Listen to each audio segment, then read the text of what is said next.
आज हम बात करेंगे अकोस्टिक प्रोटेक्शन के ऊपर। अकोस्टिक बेसिकली फिजिक्स की ही एक ब्रांच है जिसके अंदर हम बात करते हैं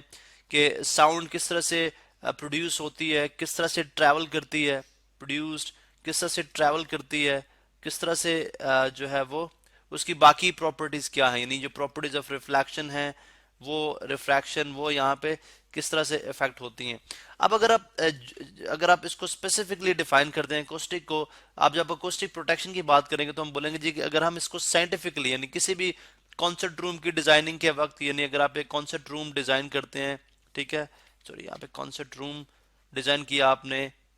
कोई यहाँ पे हॉल आपने डिजाइन किया, या कोई बहुत बड़ी बिल्डिंग डिजाइन की जिसके अंदर साउंड का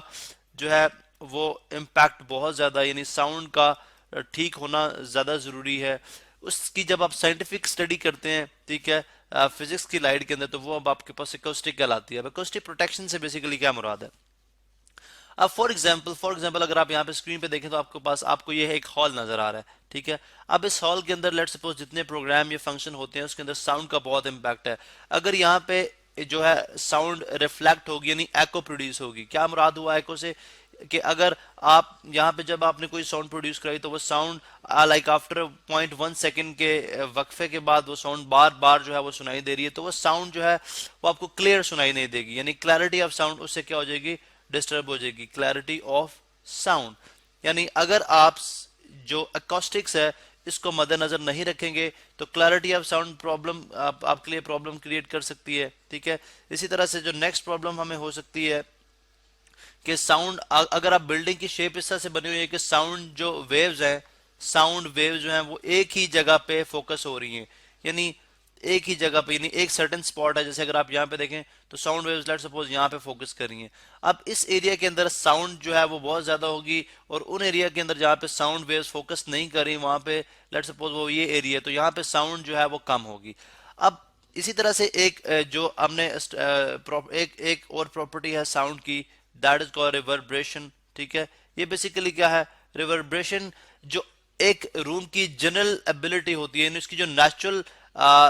एको प्रोड्यूस करने की एबिलिटी होती है, वो डिपेंड करती है कि उसके अंदर कितनी कर्व्ड सर्फेसेस है। जितनी कर्व्ड सर्फेसेस होंगी तो वो जो आपकी एको प्रोड्यूस होने की जो एबिलिटी है वो उतनी ज्यादा होगी। अगर आपने आपका जो जो आपकी वॉल है उसके ऊपर आपने कोई ऐसा मटेरियल जो कि साउंड वेव को अब्जॉर्ब करता है, अगर आपने वो नहीं लगाया तो उस केस में भी आपकी रिवर्बरेशन और एको जो है बहुत ज्यादा हो सकती है। अब जब आप इन तमाम जो आपकी प्रॉब्लम्स हैं इनको आप अंडर साइंटिफिक स्टडी जब हम इनकी करते हैं तो हमें समझ आती है कि तीन चार फैक्टर्स हैं जो कि बिल्डिंग बनाते वक्त अगर हम उनको जहन में रखें तो हम इन तमाम प्रॉब्लम से बच सकते हैं। What are those factors? सबसे पहला फैक्टर तो ये है कि हमने एकोस देखनी है, यानी एकोस किस किस केस में एकोस किस तरह से प्रोड्यूस होती हैं। अब आपको पता है एको प्रोड्यूस होने का जो फिनोमेना है वो बेसिकली रिफ्लेक्शन ऑफ लाइट है। साउंड एक वेव जो है एक दीवार पर टकराती है, ठीक है, यहाँ पे वो टकराई और उसके बाद यहाँ से रिफ्लेक्ट बैक होगी तो आपको वो दोबारा से साउंड जो है वो सुनाई देगी। अभी जो ड्यू टू रिफ्लेक्शन ये जो साउंड वेव प्रोड्यूस हो रही है, ठीक है, जो रिफ्लेक्शन के बाद रिफ्लेक्टेड रे है वो आपकी इंसिडेंट रे के साथ जो है वो मिलके समटाइम स्टैंडिंग वेव भी बनाती हैं जो कि आपकी साउंड के अंदर बहुत ज्यादा प्रॉब्लम क्रिएट करते हैं। आप एक साउंड नहीं सुनते और आपको साउंड क्लियर सुनाई नहीं देती। अब इस चीज को और कम करने के लिए आप क्या करते हैं? सबसे पहली बात तो यह कि आप जो है वो इसकी सरफेस के ऊपर कोई ऐसी जो है वो ऐसा मटेरियल यूज कर लो जो कि साउंड को अब्जॉर्ब कर ले। अक्सर आपने ऑफिस के अंदर देखा है कि ऑफिस के अंदर जो आप अगर आप उनके रूफ देखते हैं तो वहां पे आपके पास एक, जिसको हम उसको चले सिंपल वर्ड में फोम कहते हैं, वो जो फोम हम यूज करते हैं उसके अंदर छोटे छोटे सुराख कर दिए जाते हैं। वो बेसिकली सुराख इसलिए किए जाते हैं कि ताकि साउंड जब उसके साथ टकराए आके तो साउंड वो जो है वो उसको क्या कर ले, अब्जॉर्ब कर ले, ताकि जो फिनोमेना ऑफ एको है वो प्रोड्यूस ना हो। इसी तरह से जो सेकंड, ये तो फर्स्ट एलिमेंट था, सेकंड जो आपने चीज देखनी होती है वर्ल्ड डिजाइनिंग हॉल्स या कॉन्सर्ट रूम्स, वो चीज है जी रिवर्बरेशंस। अब रिवर्बरेशन जैसे हमने पहले मेंशन किया, ठीक है, रिवर्बरेशंस क्या है? जो नेचुरल जो एको प्रोड्यूस करने की एबिलिटी है एक रूम की। अब आप क्या करते हैं रिवर्बरेशंस में जनरली अगर आप कर्व्ड सरफेस यानी देखें अगर आप दीवार आपकी इस तरह से कर्व्ड होगी तो वो रिवर्बरेशन, यानी अगर एक वेव यहाँ पे आई है तो उस लिहाज से वो यहाँ पे रिफ्लेक्ट होगी, एक यहाँ से आई है वो यहाँ पे रिफ्लेक्ट होगी, ठीक है। अब अगर आप यहाँ पे देखें तो जो यहाँ पे वेव्स हैं वो एक दूसरे के साथ इंटरफेयर कर रही हैं। जब इंटरफेयर करेंगी तो यहाँ पे भी आपको बहुत ज्यादा साउंड जो है वो सुनाई देंगी। यानी इसके अंदर एको के अंदर तो लाइक 1 2 3 साउंड प्रोड्यूस होती है, लेकिन रिवर्बरेशन के अंदर आपकी बहुत ज्यादा डिस्टॉर्शन आपको थ्रू आउट जो है वो आपको शोर सुनाई दे रहा होता है। वो बेसिकली इस वजह से होता है कि वो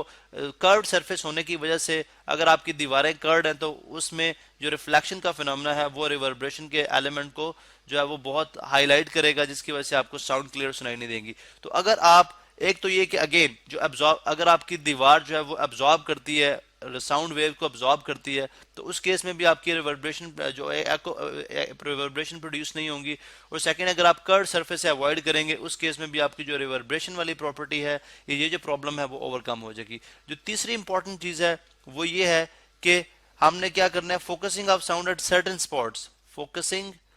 फोकसिंग ऑफ साउंड, हम साउंड को सर्टेन स्पॉट्स पे, focusing of sound at certain spots, यानी मुख्तलिफ स्पॉट्स के ऊपर, सर्टेन स्पॉट्स, मुख्तलिफ स्पॉट्स के ऊपर हम साउंड को क्या करेंगे, फोकस करेंगे। नहीं, जैसे मैंने आपको यहाँ पे बताया कि अगर आपकी आपकी बिल्डिंग इस तरह से डिजाइन हुई है कि कुछ एरियाज के अंदर जो साउंड है वो डायरेक्टली रीच करे, कुछ एरिया के अंदर जो साउंड जो है वो डायरेक्टली वहां पे नहीं पहुंच रही है, वहां पे साउंड वेव्स पहुंचने की जो प्रोबेबिलिटी है वो कम है, तो वहां पे उन स्पॉट्स के ऊपर जो साउंड होगी वो कम होगी, और बाकी स्पॉट्स के ऊपर जो कि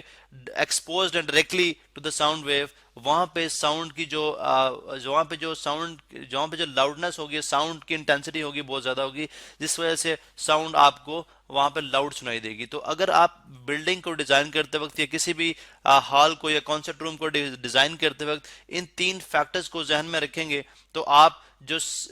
एको वाले या रिवर्बरेशन वाले या focusing of sound at one spot, इन चीजों से आप बच जाएंगे।